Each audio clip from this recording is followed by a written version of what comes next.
Assalamualaikum warahmatullahi wabarakatuh. Mengenal hukum bacaan izhar. Pengertian bacaan izhar. Izhar menurut bahasa adalah menerangkan. Sedangkan menurut istilah adalah mengeluarkan huruf dari tempat keluarnya tanpa mendengung. Selanjutnya yaitu huruf-huruf izhar. Huruf-huruf izhar ada 6, yaitu hamzah, ha, ha, kha, ain, dan ghin.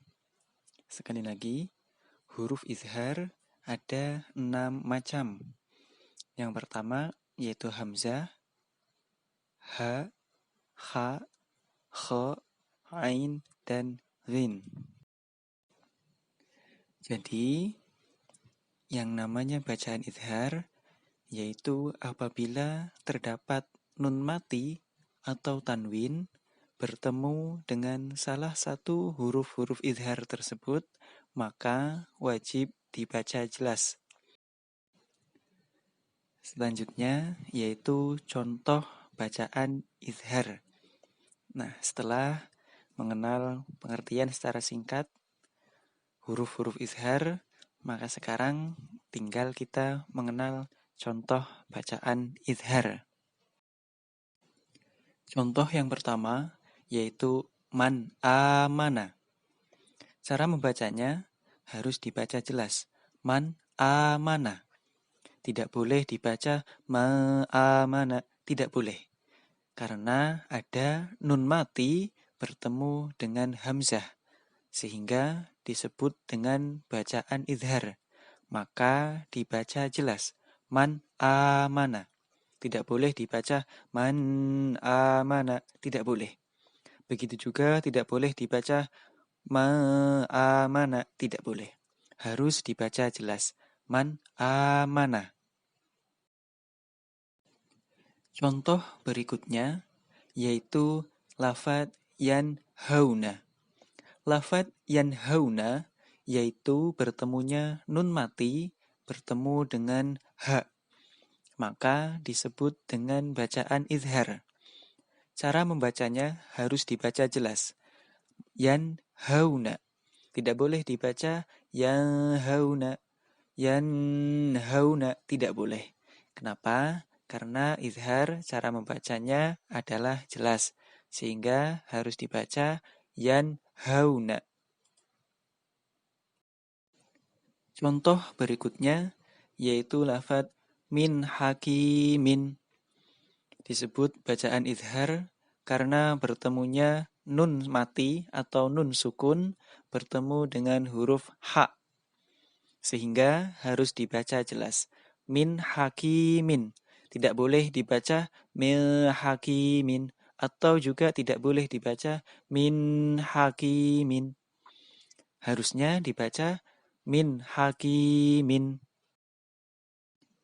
Contoh yang berikutnya yaitu lafadz wal munkhaniqatu. Wal munkhaniqatu. Tidak boleh dibaca wal munkhaniqatu. Tidak boleh. Harus dibaca wal munkhaniqatu.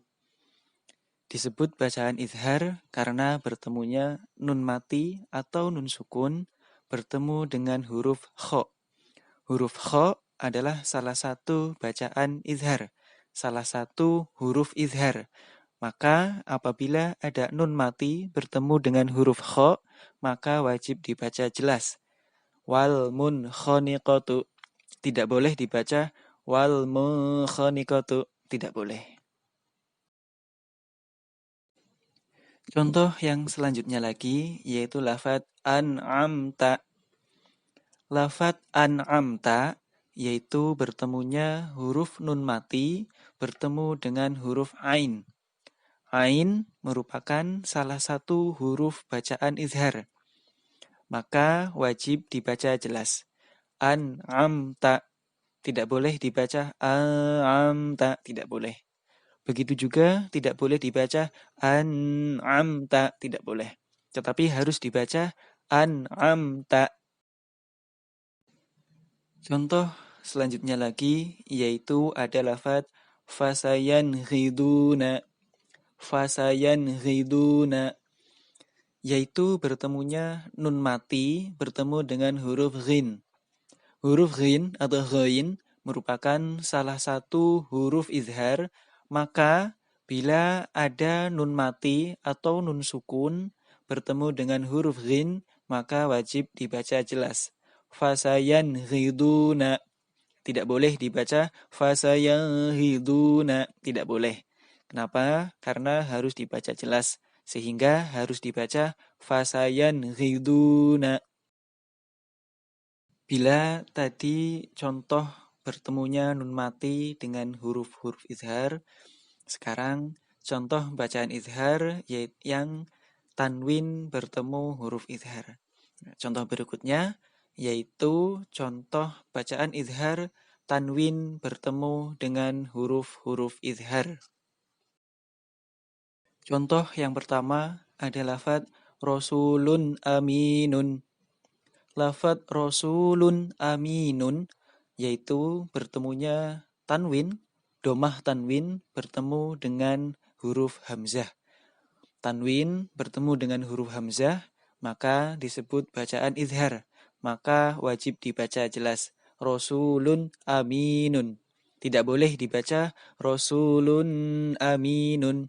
Juga tidak boleh dibaca Rasulun aminun. Tidak boleh. Tetapi harus dibaca Rasulun aminun.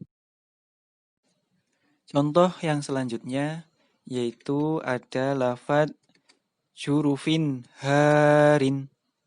Sekali lagi, terdapat contoh jurufin harin. Lafadz jurufin harin yaitu bertemunya kasroh ten atau kasroh tanwin bertemu dengan huruf ha. Tanwin bertemu dengan huruf ha, maka disebut dengan bacaan izhar. Maka wajib dibaca jelas. Jurufin harin. Tidak boleh dibaca jurufin harin. Atau juga tidak boleh dibaca jurufin harin. Tetapi harus dibaca jurufin harin. Contoh berikutnya lagi yaitu ada lafadz alimun hakimun. Alimun hakimun yaitu bertemunya domah tanwin bertemu dengan huruf ha. Ha merupakan salah satu dari huruf izhar. Maka tanwin bertemu ha wajib dibaca jelas. Alimun hakimun. Tidak boleh dibaca alimun hakimun. Berikutnya lagi terdapat contoh qaumun khosimuna. Qaumun khosimuna yaitu bertemunya domah tanwin bertemu dengan huruf kho. Kho merupakan salah satu dari huruf izhar. Maka tanwin bertemu dengan kho, maka wajib dibaca jelas. Qaumun khosimuna. Contoh yang selanjutnya terdapat lafadz haqiqun ala. Haqiqun ala yaitu bertemunya domah tanwin bertemu dengan huruf ain. Ain merupakan salah satu huruf izhar. Maka apabila ada domah tanwin bertemu dengan huruf ain, maka wajib dibaca jelas. Haqiqun ala. Haqiqun ala. Tidak boleh dibaca dengan dengung seperti haqiqun ala. Begitu juga tidak boleh dibaca haqiqun ala. Akan tetapi harus dibaca haqiqun ala. Contoh yang selanjutnya lagi yaitu terdapat lafadz warabbun ghafurun. Warabbun ghafurun. Nah, yaitu bertemunya domah tanwin bertemu dengan huruf ghin. Huruf ghin merupakan salah satu huruf izhar. Maka bila terdapat domah tanwin bertemu dengan ghin, maka wajib dibaca jelas. Warabbun ghafurun. Tidak boleh dibaca warabbun ghafur. Begitu juga tidak boleh dibaca warabbun ghafur. Akan tetapi harus dibaca warabbun ghafurun. Itulah pengertian dan contoh bacaan izhar yang dapat kami sampaikan. Semoga bermanfaat bagi kita semua dan jangan lupa untuk selalu belajar. Wabillahi taufiq wal hidayah. Wassalamualaikum warahmatullahi wabarakatuh.